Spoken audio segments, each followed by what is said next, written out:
राजनीति से काम तक, सियासी गलियारों से कुर्सी तक, नेताओं से लेकर मंत्री तक, महंगाई से गरीबी तक, हर खबर पर रहेगी हमारी नजर।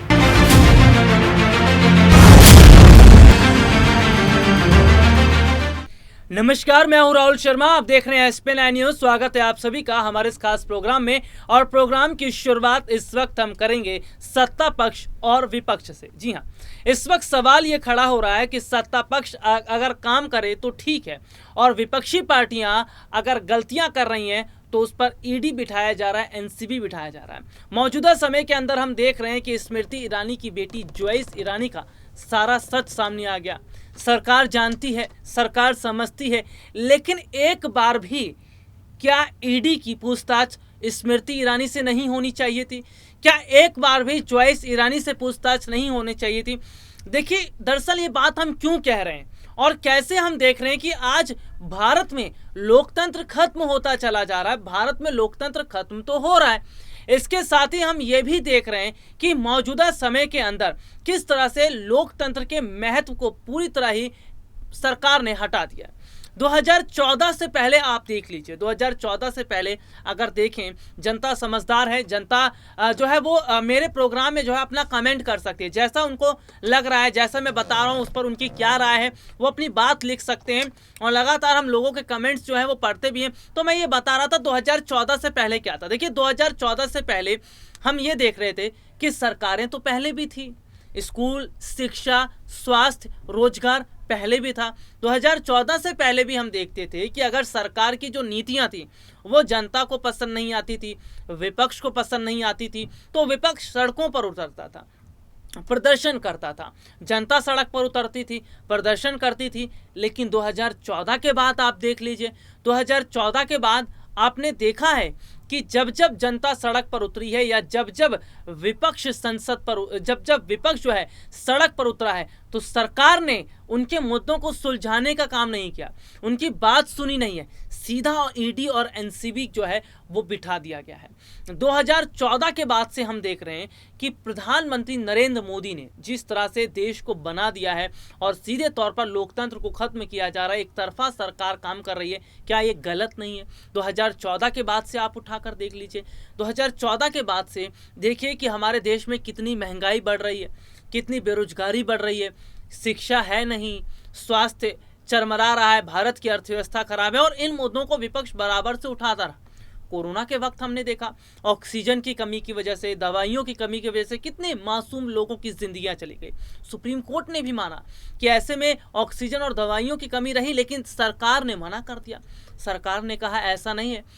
2014 में देखिए कि मोदी सरकार ने कहा था कि भाई उसके बाद जो नोटबंदी आई, नोटबंदी इसलिए की जा रही है ताकि काला धन वापस लाया जाए, भारत में काला धन वापस आए। क्या काला धन वापस आया? और आया तो कितना आया? जनता को इस बात की जानकारी दी गई? नहीं दी गई। यहाँ पर हम देख रहे हैं, मैं स्मृति ईरानी का थोड़ा सा जिक्र यहाँ पर इसलिए भी कर रहा था, और 2014 से पहले के हालात का मैंने जिक्र इसलिए किया, चीज़ों को समझाना ज़रूरी है, बताना ज़रूरी है। आज हम देख रहे हैं स्मृति ईरानी की बेटी ज्वाइस ईरानी, जो कि स्मृति ईरानी खुद कहती हैं कि उनकी बेटी की उम्र महज 18 साल है। उनकी बेटी की उम्र महज 18 साल है, तो उनकी बेटी जो है वो शराब बेच रही थी। जी हाँ, शराब का ठेका खुलवा कर दिया था, रेस्टोरेंट एंड बार, जो कि स्मृति ईरानी की जो बेटी है चिली एंड सॉस, उनका जो रेस्टोरेंट बार है, वहाँ पर हम देख रहे थे महंगी महंगी शराब दारू आज से नहीं बेच रही थी, बहुत टाइम से बेची जा रही थी। जब कांग्रेस की विपक्ष की नज़र पड़ती है और जब विपक्ष सवाल खड़ा करने लगता है, तो स्मृति ईरानी को मिर्ची लग जाती है, स्मृति ईरानी को तकलीफ हो जाती है। स्मृति ईरानी पर्सनली दुश्मनी, सबने देखा, संसद में सोनिया गांधी का अपमान करना शुरू कर दिया, विपक्ष पर सवाल खड़ा करना शुरू कर दिया। आज हम यहां पर देख रहे हैं कि क्या ईडी, NCB, बुलडोजर ये विपक्ष के लिए बना है? ये जनता के लिए ही बना है?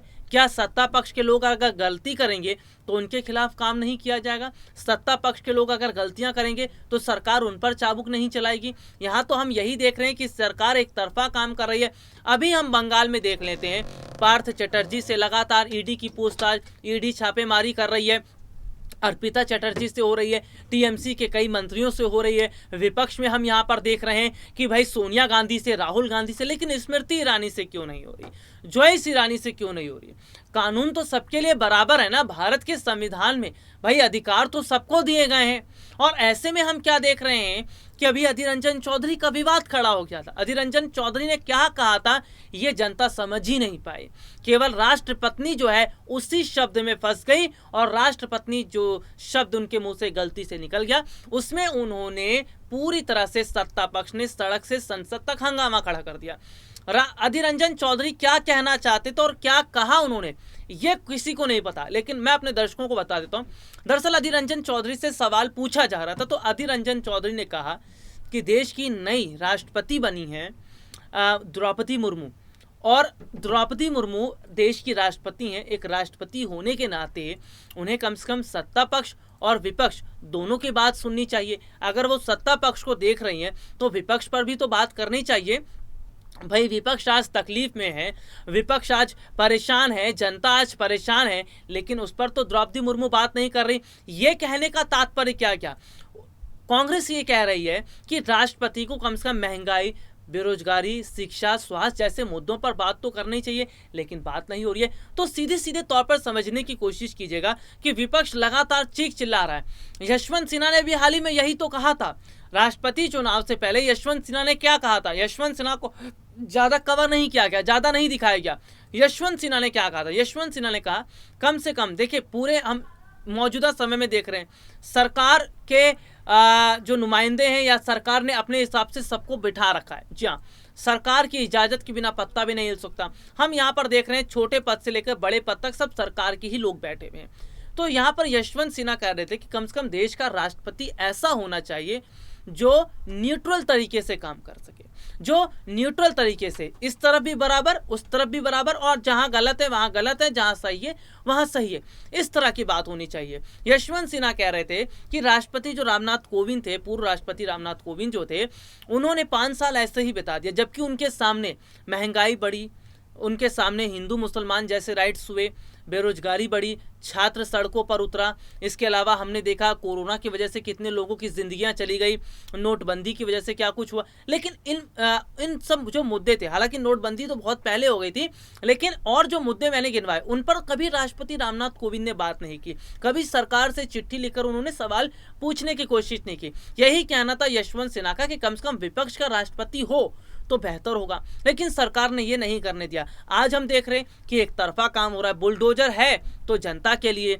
विपक्ष के लिए, अगर ईडी बैठती है तो विपक्ष के लिए, एनसीबी का समन आता है तो विपक्ष के लिए। आपके सरकार के मंत्री चाहे जो करते रहें, आपके सरकार के मंत्री चाहे जिस गलत काम करते रहें, उनको कोई पूछा नहीं जा रहा है। स्मृति ईरानी पर कितनी बात आज कर ली बीजेपी के नेताओं ने।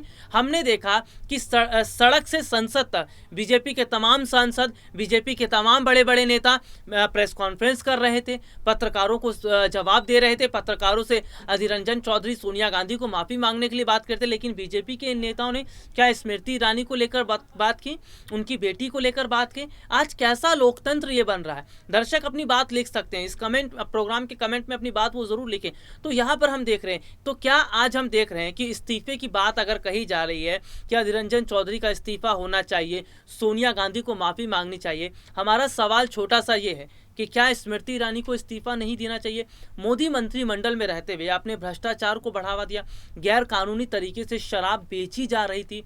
एक ऐसे व्यक्ति के नाम पर chili and sauce bar restaurant है जिस व्यक्ति की 1 साल पहले मृत्यु हो चुकी है। जी हाँ, उस व्यक्ति के नाम पर लाइसेंस को बनवाया गया, गैर कानूनी तरीके से काम हो रहा है। इस पर तो ईडी ने पूछताछ नहीं की, इस पर तो ईडी कोई बात नहीं कर रही है। तो यहाँ पर हम देख रहे हैं कि आज विपक्ष जिस तरह से पूछताछ हो रही है, विपक्षी पार्टियों से जिस तरह से सवाल जवाब हो रहा है, तो ये कहीं ना कहीं बताता है, ये कहीं ना कहीं दिखाता है कि किस तरह के आज हालात बने हुए हैं, किस तरह की आज स्थिति बनी है। यानी कि आप सरकार से अगर सवाल पूछेंगे बेरोजगारी को लेकर, महंगाई को लेकर, शिक्षा को लेकर, स्वास्थ्य को लेकर, तो सरकार आपको जी हाँ पूरी तरह बर्बाद करने का मन बना लेगी। यही हो रहा है, विपक्ष लगातार बर्बाद हो रहा है, विपक्ष को लगातार तोड़ा जा रहा है। सरकार चाहती है आने वाले समय में राजतंत्र की व्यवस्था रहे।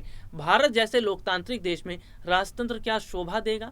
क्या राजतंत्र के तहत भारत आगे चलेगा? और क्या ऐसे ही सरकार मनमानी करती रहेगी और सरकार ऐसे मनमानी करती रहेगी तो देश क्या वाकई गड्ढे की ओर नहीं जा रहा है, देश क्या वाकई अंधकार की ओर नहीं जा रहा है? क्योंकि मंत्री के जो बेटे हैं, बच्चे हैं, वो तो बिजनेस कर रहे हैं, उनको तो बिजनेस खुलवा कर दे दिया, लेकिन आम जो गरीब बच्चे हैं इनके लिए तो बिजनेस के बारे में नहीं सोचा, इन्हें बिजनेस खोल के सरकार नहीं दे रही है, इन्हें तो लोन तक नहीं दिया जा रहा है। तो यहाँ पर समझने की कोशिश कीजिएगा, लोन तो छोड़िए, रोजगार नहीं दे रही है सरकार। तो यहाँ पर यह है कि सरकार जो है अपने मंत्रियों को खूब शय दे रही है, लेकिन विपक्ष जो है उस पर ईडी, एनसीबी, विपक्ष को तोड़ना, सरकार गिराना, ये सरकार की आदत है। अब ये जनता को तय करना है, क्या ऐसी ही सरकार रहेगी? 2014 से पहले क्या सरकारें नहीं थी? 2014 से पहले काम नहीं होता था, लेकिन 2014 के बाद से खुद महसूस कीजिए आप कि क्या वाकई नहीं लग रहा कि राष्ट्रपति शासन न लगते हुए भी बिल्कुल राष्ट्रपति शासन जैसे हालात हैं। सरकार से सवाल नहीं, विपक्ष कोई सवाल नहीं पूछ सकता, संसद में बात नहीं रख सकते, जनता की बात सुनी नहीं जा रही। आज के लिए इतना ही, आपसे फिर दोबारा मुलाकात होगी, तब तक के लिए इजाजत दीजिए, नमस्कार।